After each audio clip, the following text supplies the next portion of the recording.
Hola, soy Ángeles Maestu, licenciada en Psicología, y nos encontramos en este nuevo video para hablar hoy específicamente de los duelos. Los duelos son un tema muy consultado desde el ámbito de la psicología y justamente tienen que ver con que todas las personas a lo largo de la vida vamos enfrentando pérdidas, ausencias, abandonos, fallecimientos, y todo eso desencadena emociones y pensamientos que son específicos. Es por eso que me parece interesante que podamos intercambiar un poco sobre estos procesos para que puedas aprender a transitarlos.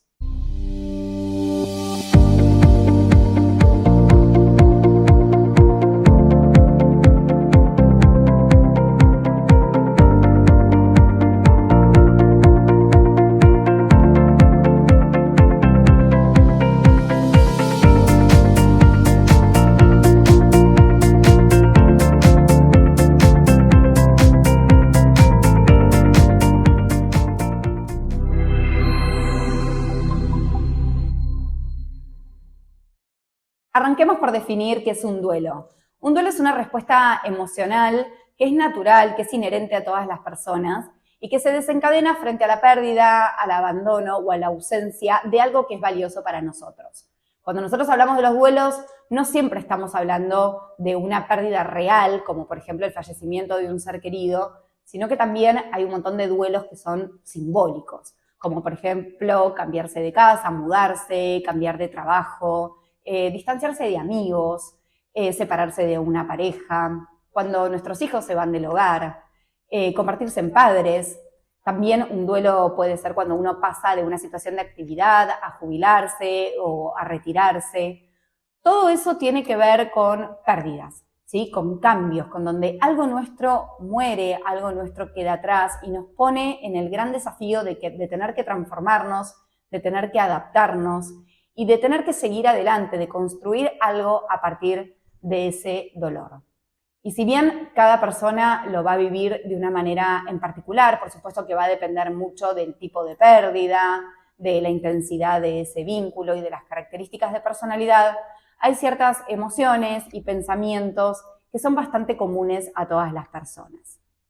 Ahora bien, a mí me parece muy importante decirte que si vos estás transitando por alguno de estos procesos, si estás dentro de un duelo, realmente te recomiendo que busques asistencia psicológica. Para mí, la terapia es súper funcional y útil cuando una persona está transitando por una pérdida.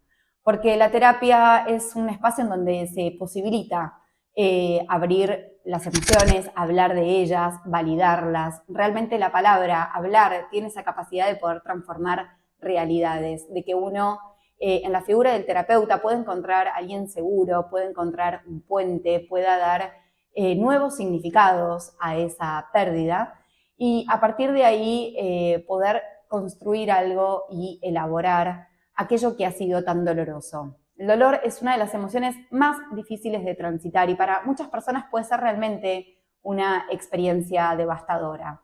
Los duelos siempre duelen, los duelos son incómodos, los duelos generan angustia, generan tristeza, y si bien eso no se puede evitar porque es una reacción esperada, sí es posible no quedar adherido al sufrimiento, sí es posible no quedar melancolizado en esa pérdida y se puede volver a recuperar el bienestar, la tranquilidad y la calma. Es por eso que me parece que la terapia muchas veces puede ser de gran utilidad. Estamos en una sociedad en donde no está preparada para los duelos, en donde los duelos incomodan, los duelos molestan, en donde básicamente una persona que atraviesa una pérdida en 3, 5 días tiene que volver a sus actividades laborales, ¿no? Hay un tiempo fijado, como si esos tiempos, estarían emparejados a los tiempos internos, a los tiempos individuales. Los duelos son procesos internos, introspectivos, que arrancan muy desde adentro. Entonces, estamos en una sociedad donde nos piden que tengamos que volver y producir como si nada hubiese pasado. Y claramente también hay personas que, llenas de optimismo y por supuesto que lo hacen desde buenas intenciones, muchas veces nos dicen ciertos discursos como no llores, o bueno, deja de llorar que eso te hace mal, o bueno, vamos a distraernos así no pensás en esto. Y si bien son todas narrativas que están cargadas de buenas intenciones, en principio lo que nos están diciendo es que silenciemos, que neguemos lo que es inevitable, que nos callemos, y esto puede representar realmente una mochila muy pesada y puede también constituir un factor de riesgo.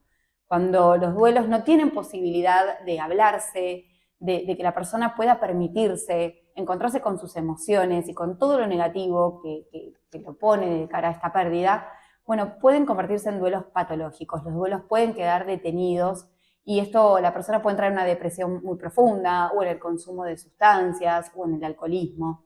Entonces, me parece a mí que si estás transitando por una pérdida, realmente es un muy buen momento para buscar un apuntalamiento profesional, un acompañamiento emocional que permita justamente no ahorrar esas emociones negativas, porque eso no se puede hacer, pero sí que ese duelo vaya adquiriendo un cierto movimiento y no quedes detenida en alguna de las fases o los momentos del duelo. Quiero hablarte de que no te compares. Es muy importante que cada persona se permita vivir el duelo de la manera en que lo tiene que vivir y con las emociones que le van a ser parte a esa pérdida. Entonces, si bien por supuesto que hay un montón de acciones que uno puede hacer para llevar eso de una mejor manera, entiendas que el displacer, que el malestar y que la angustia es inherente, son emociones que son inherentes a las pérdidas. Nosotros los psicólogos hablamos de ciertas fases o etapas que son características de toda pérdida y de todo duelo. Y quiero acá hacer una aclaración, que si bien hay ciertas fases o momentos, estas no son encadenadas, ni son sucesivas, ni son progresivas, ni una implica la superación para pasar a la siguiente.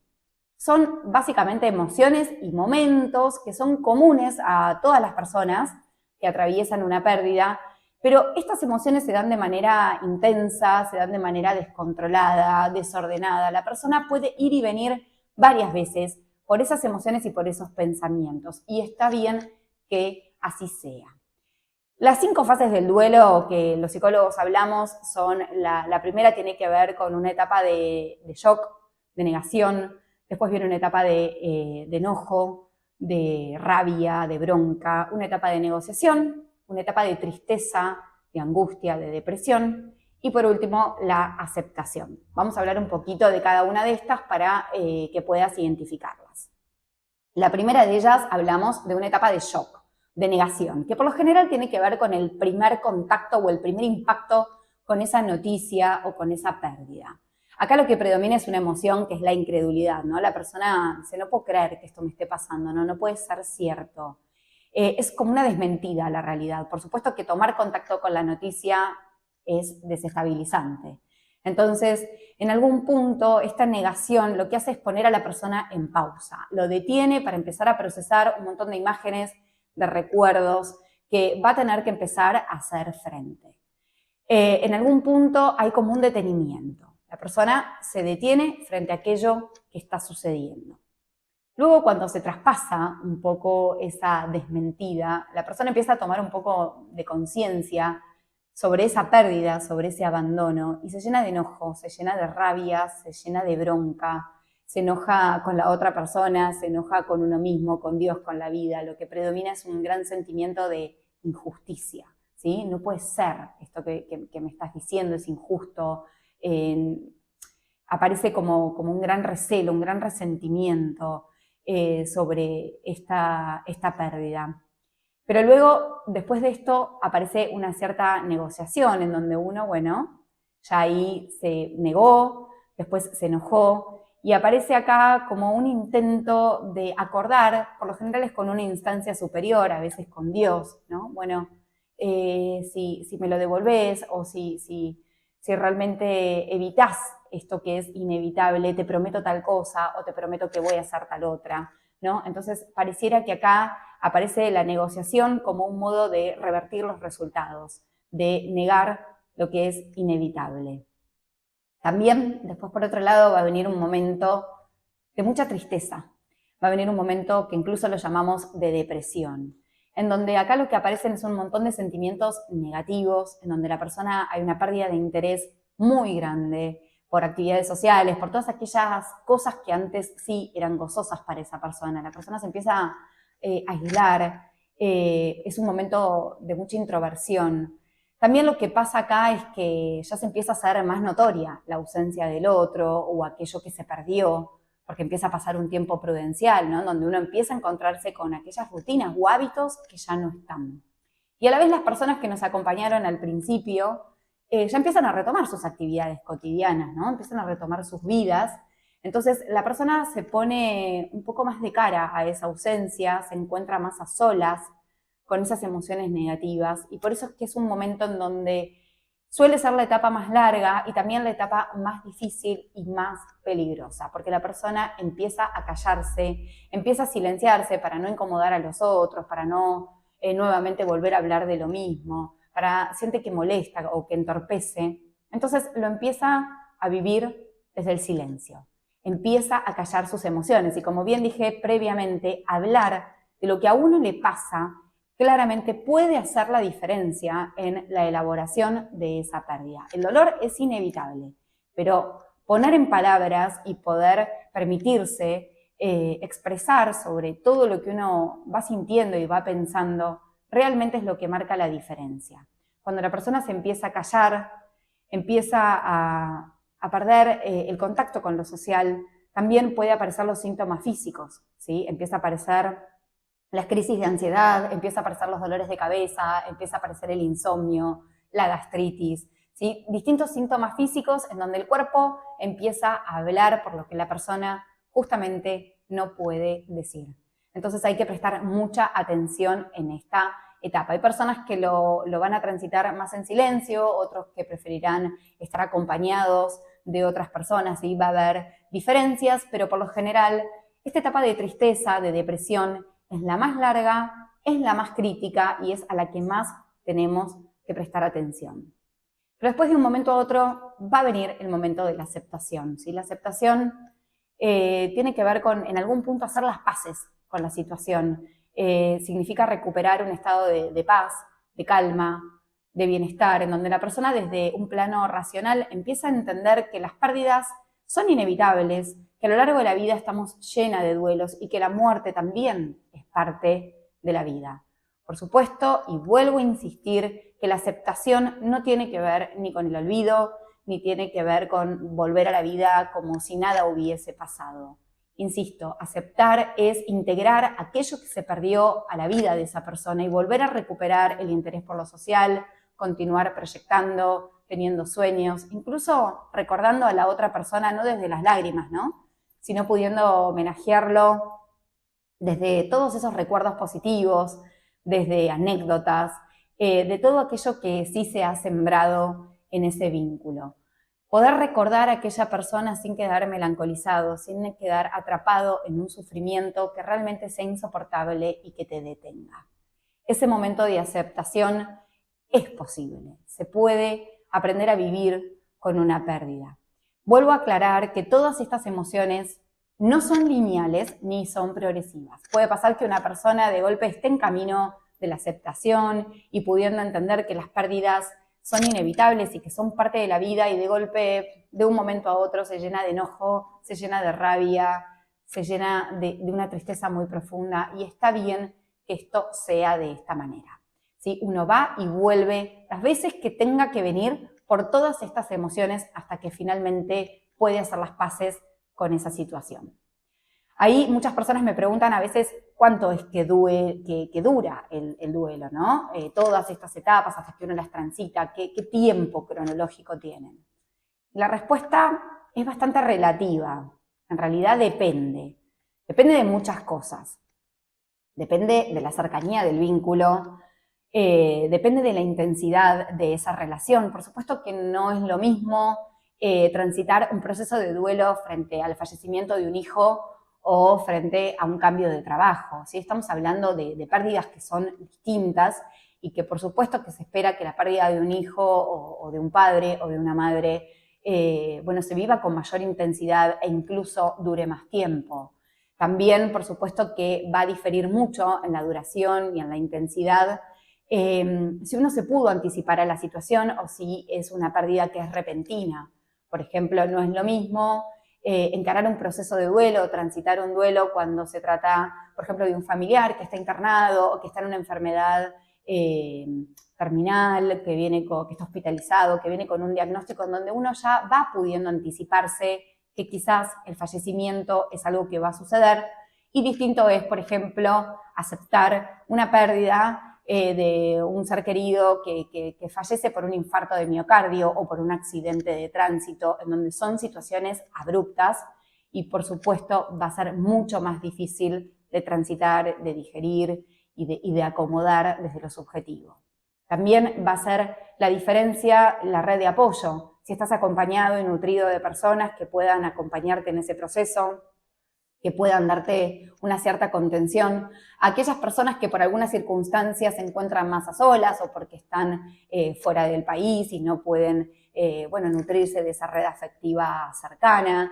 Es decir, estas cuestiones van a marcar la diferencia. Los psicólogos hablamos de 6, de 8 meses como un proceso quizás esperable en donde se pasen por todas estas etapas y por todas estas emociones, pero desde lo personal incluso me animo a decir 1 año también como un tiempo lógico y esperable. A veces hay que pasar ese ciclo completo, ¿no? El 365 de aniversarios, de fechas significativas, desde el cumpleaños, tu cumpleaños, mi cumpleaños, las fiestas, la Navidad, ¿no? Son todos como momentos que son hitos, que son muy importantes y que tienen que ver con vivencias, con recuerdos, con cuestiones que van a estar asociadas y que, por supuesto, van a movilizar y motorizar un montón de sentimientos y de pensamientos. Me parece que dentro de ese tiempo podemos hablar de lo que es un proceso de duelo normal. Ahora bien, ¿qué es lo que pasa si esa persona con el correr del tiempo, pasan los años y sigue sintiendo de la misma manera como apenas el suceso aconteció? Si lo vive con la misma intensidad y no fue mermando, ¿sí? no siente que ha habido un cambio ahí, quizás estemos hablando de un duelo patológico, en donde el dolor haya quedado enquistado, en donde el duelo esté detenido y no exista todo este proceso de movimientos que tiene que darse por las distintas emociones para poder llegar a la elaboración. Entonces, acá es muy importante que prestemos atención. Si la persona quedó detenida en alguna de esas etapas del duelo, si vemos que no puede avanzar, que realmente el malestar se está cronificando, ahí sí es muy importante que busques ayuda profesional. Cuando hablamos de un duelo patológico, estamos hablando de que coexisten emociones, pensamientos y emociones que justamente entorpecen la resolución del duelo y la elaboración de esa pérdida. Por ejemplo, podría ser en una separación de pareja, cuando la persona a veces habla y lo recuerda al otro desde todas esas experiencias lindas que ha transitado, desde momentos gratificantes, y en algún punto sesga todos aquellos momentos por los cuales se llegó a esa pérdida, ¿sí? O sigue todavía preguntándose, podríamos haber hecho terapia de pareja, o podría haberle contestado de esta manera, o ¿y qué hubiese pasado si hubiese hecho esto otro? Entonces, cuando todavía se sigue atrapado en todas esas preguntas y no se puede integrar los aspectos negativos o por qué ese vínculo llegó a la situación que llegó, probablemente la persona ahí quede retenida al otro y sea muy difícil trabajar en la elaboración de esa separación. O, por ejemplo, también puede ser en relación a un fallecimiento, las personas que, conservan la casa tal y como está, con los placares, con la ropa, con el cepillo de dientes, no pueden hacer ningún cambio, no pueden, donar esa ropa o darle otro sentido, no pueden aportar otro significado. Todo sigue estando como si nada hubiese pasado, ¿sí? Como una negación a la situación. Entonces, estos indicadores quizás hay que prestar atención. Uno, por supuesto, que puede conservar alguna prenda, que puede quedarse con algo valioso, o incluso hacer algún lugarcito en la casa que tenga que ver con algo que lo remita a un encuentro con el otro, que lo permita homenajear o recordar. Pero hay que prestar atención a estas maneras y quizás si te encontrás que pasaron los años o pasó ya un tiempo y no ves un avance en tus cuestiones emocionales y no pudiste recuperar tus actividades sociales, no te estás pudiendo permitir establecer metas, establecer proyectos, quizás estemos frente a un duelo enquistado, a un dolor que está ahí detenido, a un proceso que no está teniendo el movimiento que tiene que tener y es muy importante que busques una ayuda profesional. También a veces las personas me dicen, ¿no? ¿Cómo puedo ayudar a un ser querido que está atravesando por una pérdida, por un fallecimiento? ¿Qué puedo hacer para aliviarlo o qué puedo hacer para que esté mejor? Y acá también la respuesta un poco es depende y a veces poco se puede hacer. Insisto, no hay nada que uno pueda hacer para ahorrarle el dolor al otro. El duelo lo tiene que transitar y es muy saludable que así sea. Pero me parece a mí que, si bien no hay nada que decir, me parece que no hay que caer en estas frases típicas, en estas frases estrelladas, porque a veces no ayudan mucho. Quizás hacerle saber al otro desde la empatía, desde la comprensión, que uno está, que puede contar con uno, que es un lugar seguro, en donde no se lo va a juzgar, que puede hablar de sus emociones, que ahí puede llorar, que ahí puede descargar. A los duelos hay que llorar todo lo que sea necesario llorar. Hay que permitir enojarse, hay que permitir sentir todo lo que es parte de estos procesos. Y quizás si uno pregunta ahí, bueno, ¿cómo lo puedo ayudar al otro? Es simplemente de esta manera, acompañando desde un lugar respetuoso, haciéndose presente y haciéndole saber que es un lugar de confianza para poder volver sobre este tema las veces que sea necesario. Entonces, a mí lo que me parece es que también es importante que la persona siga, ¿no?, trabajando en su autocuidado, que preste un poco de atención a sus hábitos de sueño, a su alimentación, que trate de hacer actividades que le den bienestar, que busque ayuda terapéutica. Me parece que son cosas que son pequeñas intervenciones que marcan una diferencia en transitar estos abandonos o estas pérdidas desde un lugar mejor y poder recuperar el bienestar, la tranquilidad, la calma y la paz. Espero que te haya gustado este video, que te haya sido útil. Y si es así, te invito a que, por supuesto, le des like, que te puedas suscribir a mi canal si aún no lo hiciste y que puedas también compartir este contenido para que pueda viralizarse, para que pueda llegar a más personas que quizás están transitando por alguna pérdida, que están en un duelo patológico, en un duelo que esté detenido. Y esto le permita repensarse o les permita reflexionar o quizás ser el puntapié, ¿no?, el trampolín para buscar una ayuda profesional y recuperar el bienestar. Así que espero que te haya gustado, que te haya enriquecido. Muchas gracias por escucharme y nos estamos viendo pronto en un nuevo video. Gracias.